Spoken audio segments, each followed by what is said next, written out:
This is the full air ride Slambretta build, and it's almost time to pull it apart and weld everything up. But first, some shocking news.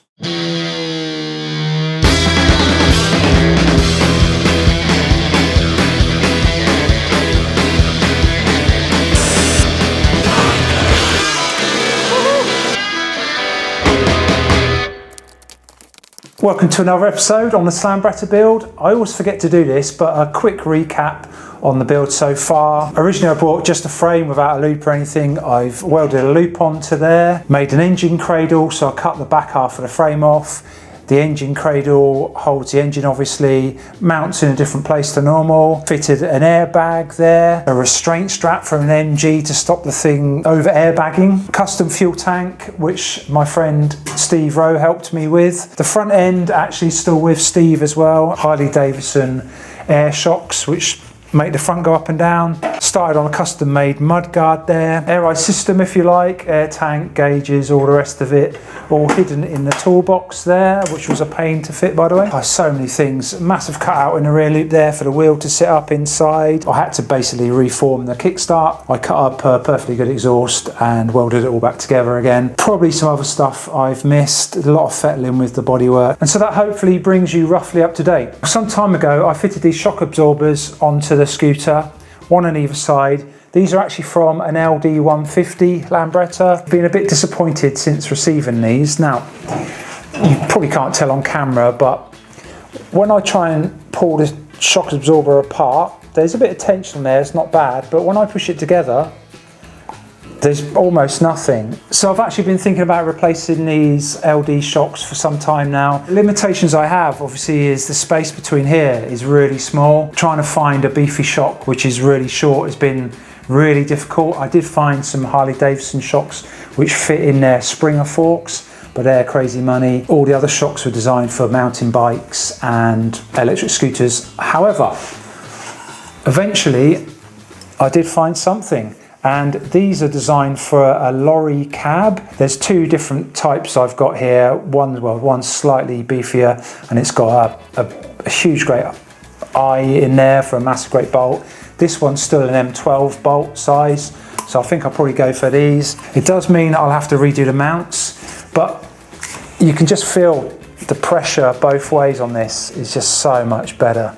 And I think it's just gonna last a lot longer as well. And just the whole thing is going to be chunkier. But before we get into fitting those, I'm just going to test the scooter one more time. It might not mean a lot at this stage. Once I've fitted the new shocks, we can give it another test. Let's see it going down again.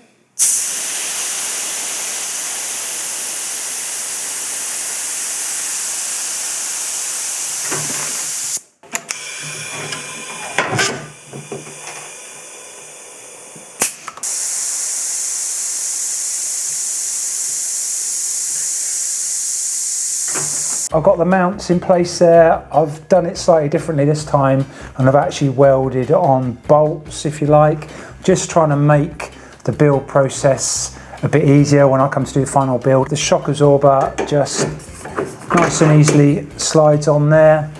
Some nuts, yeah, super easy. The other side just takes a little bit more shove to get on. I can delete this old mount in there for the old shock, and I'm probably going to delete these things. That was that fake toolbox panel which I'm sure now isn't going to fit at all. I'm just going to get these bolted up now, put the nuts on, and then we can test it out.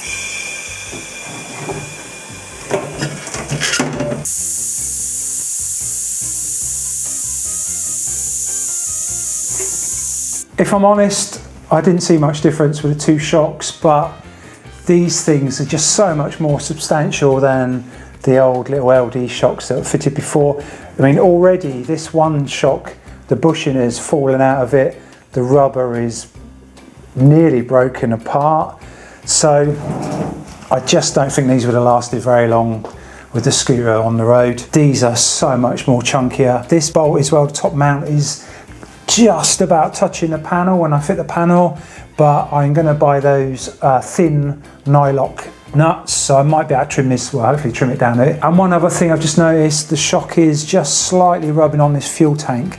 However, I've got another 5mm or so that I can push this fuel tank back. Hopefully sort that out. I just need to remember that when I pull the thing apart, just redo a couple of holes there. I am pretty sure I won't be able to use these things anymore now, because the top of that shock is just pushing this out way too far, unless I cut a big hole in there. But I know a lot of you didn't like those anyway. You liked that exposed airbag look.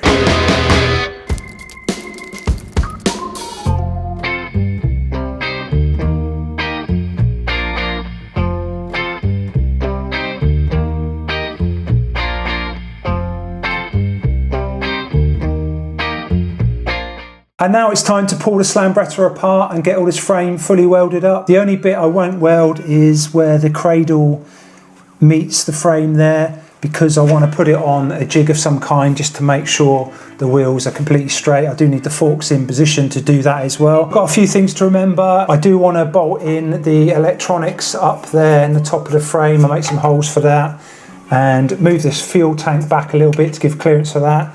There's probably one or two other little things that I need to remind myself about, but I'm going to start blowing it apart now, and it shouldn't take too long just to get it down to the frame again.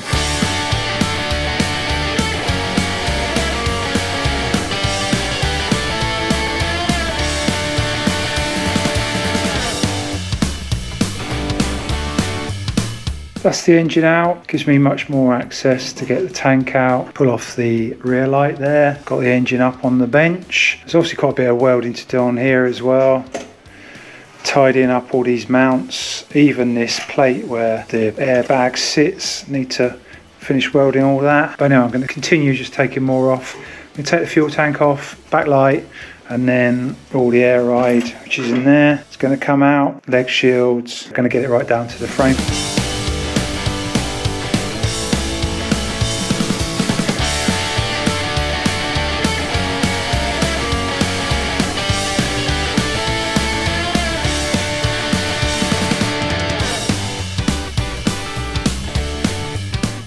And there it is, fully stripped down. As I said, there's a few bits to remove here. The old shock tabs and these odd tabs can come off. You can see all the stuff I need to weld up. Brackets for those casters there. And every joint there's just a couple of tacks. Battery brackets need welding up. The strengtheners here, which go to the rear of the loop, need welding. Filler pieces for the frame there. Filler pieces to be made for the frame at the front there. All this needs welding up across here. There is a huge amount of welding to do. I've got a bit of a welding marathon coming up, but kind of looking forward to that in some ways as well. I also made a list of things that need looking at, and most of that relates to access to nuts and bolts.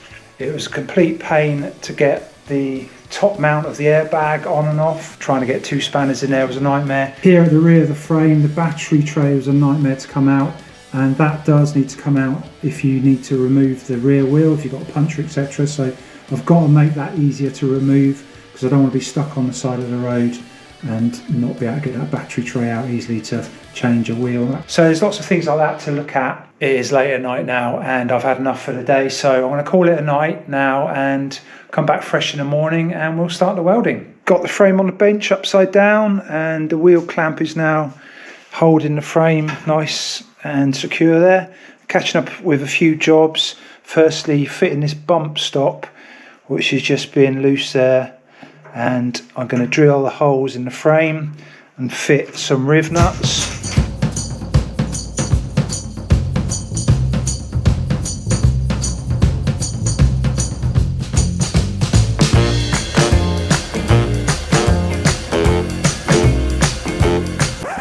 We'll have to put a pin in that bump stop for now because my riv nut tool is broken. Brilliant. Next, I wanted to fit these electrics up, and I've marked the 3 holes there. Just going to drill those quickly.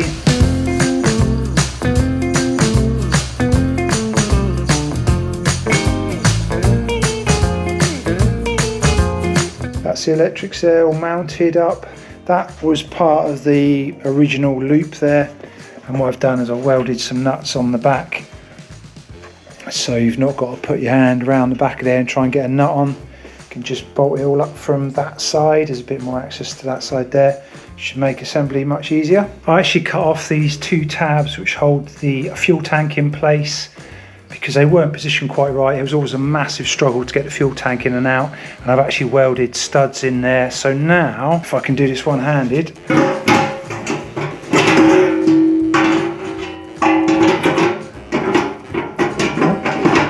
there you go, fuel tank in there, 2 Allen key bolts at the top there, and it is mounted. That is so much easier than it was before.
There was so much time lapse, the battery ran out on my camera, but I just kept going, and I have pretty much done all the welding except for capping the ends of the frame. Put some really big chunky welds on all this thick metal here. All these got welded on nice and strong. Just laying the scooter frame on the side there. Some of these are a bit booger welded, but I over welded a lot of these because I know I'm going to grind that and get a nice curve. These sort of things are going to get left underneath the frame. No one's ever going to see it. Oh, and I did a lot of welding around this structural components in there.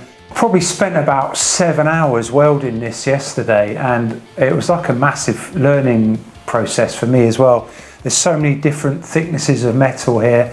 I was constantly adjusting the welder, but I really felt like I learned a lot, and towards the end of that 7 hours I had so much more confidence. Welding for a few years now, I guess, but just really odd little bits. So, you know, I'm not like doing this 8 hours a day every day. Just the times that you see a video is the times I've been welding. I'm pretty pleased with how my welding skills are developing, slowly but surely, I guess. But next, let's get those little patch panel, block off panel things made. Things I need to block off is this big hole here. Block off kind of caps I need to do. There's one here, one on each side there. There's one on each end, that's 4. And there's 2 at the front. Got my first 4 little caps cut out, and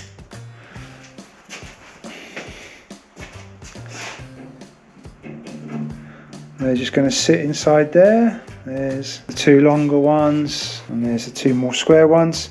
So I'm just going to get those welded in, and I want to do something slightly different on these 2. I'll show you in a second.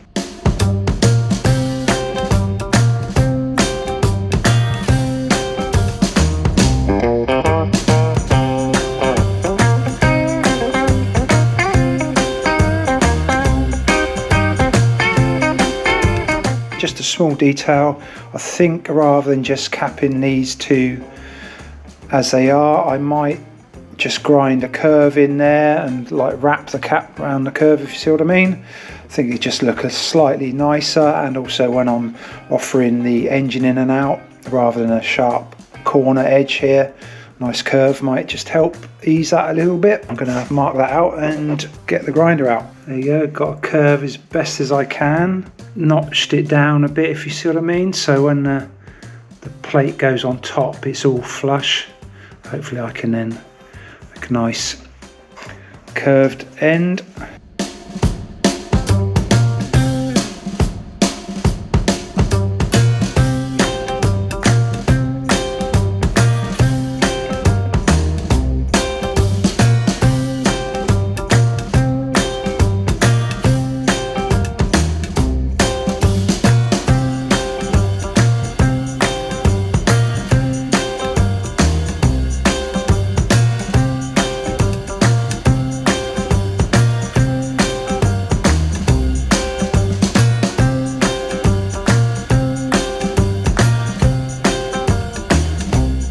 Need more clean up, but you can see the effect there. Once that's all ground flat and smooth, that will look a bit nicer than the right angles. I'll address this big hole in the original frame there, and any regular viewers of the channel will know I do own the bluntest hole saws in the world, but I'm thinking if I cut something out with this hole saw, I could weld that in there, and there will be a pilot hole in the middle, but I might just put a rubber grommet in there, because I keep thinking at some point I might want to run something through there, airline or a cable or something like that.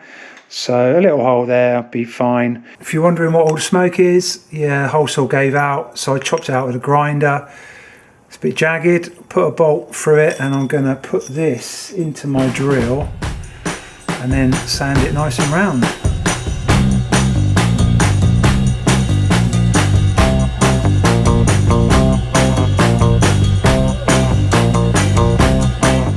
Well, it's nice and round. That technique definitely works well, but it has ruined my belt.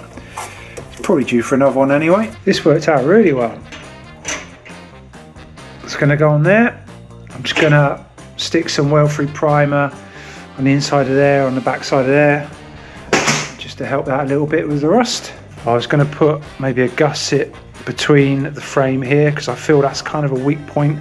I've got this drag block thing here, and I just think if that hits the ground, that's the weak part there. And this is the little gusset piece. It's kind of triangle shaped. It's going to get kind of hidden up there, but it'll just tie those two bars together, give it a bit more strength. And I did put the engine in just to make sure that wasn't going to hit anything, and I didn't really need to bother because it's miles away from anything. Cut this out of a piece of thickish metal, and then we'll try and get that welded in. The bulk of the welding's pretty much done. I'm sure I'm going to need to go over it again and touch up some odd bits and pieces, but I want to start grinding everything smooth. It needs to be ground smooth, making everything look a bit prettier.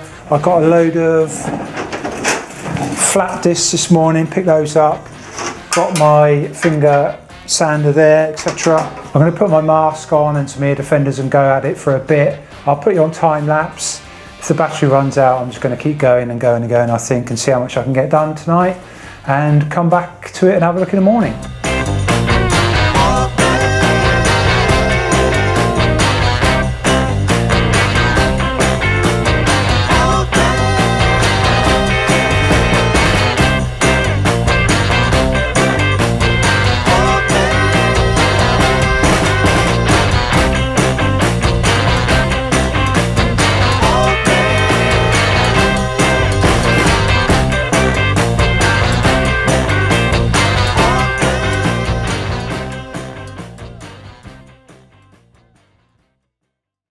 And if you want to know what 4 hours of grinding welds produces, that is it. And there's probably about a kilo of dust, I reckon, there.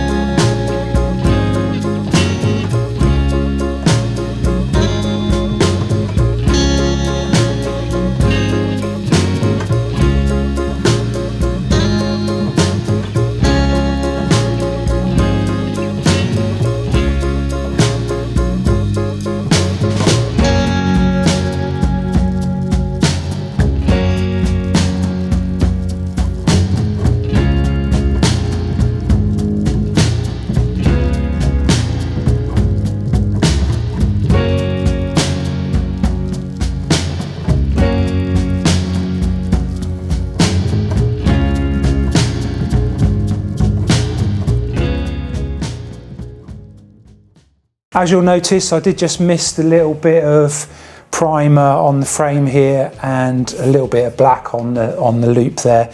Two reasons. Firstly, I just want to prevent any flash rusting. I'm not sure when I'll work on the frame again next time, and I'm just worried in this weather, it's quite moist and cold, I might get a little bit of rust in there. The second reason, I'm just fed up of it looking 5 different shades of grey on the frame, and the loop, you know, multiple shades of different colours. The work on the frame is by no means finished, but I've spent a hell of a lot of time getting as much of the welding done as possible, and a lot more time grinding it all flat. There's still a lot more grinding to do and smoothing and blending the welds, and there's actually a few little bits that need welding still as well.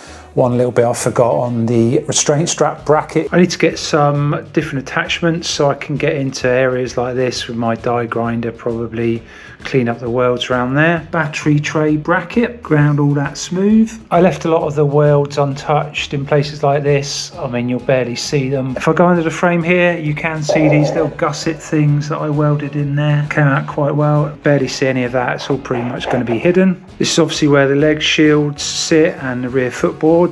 So I've ground all the welds nice and flat, as you can see. And there's one big thing that still needs welding, and that's these tabs here where the engine cradle mounts, and that will be done when we put the thing on a jig. Make sure the wheels are 100% lined up, and then I'll fully weld those tabs into position. Once everything's completely, fully, finally welded, I'll probably get the frame sandblasted, I'm thinking, and then I can, you know, properly paint it from there. So I just want to thank you all for watching. As always, if you haven't already, please hit the subscribe button and give us a like, and even leave a comment. And we do have merchandise for sale. I'm sporting this Slambretta t-shirt and shipping those all around the world, and you can find us on Facebook and Instagram. All right, see you on the next one. Cheers.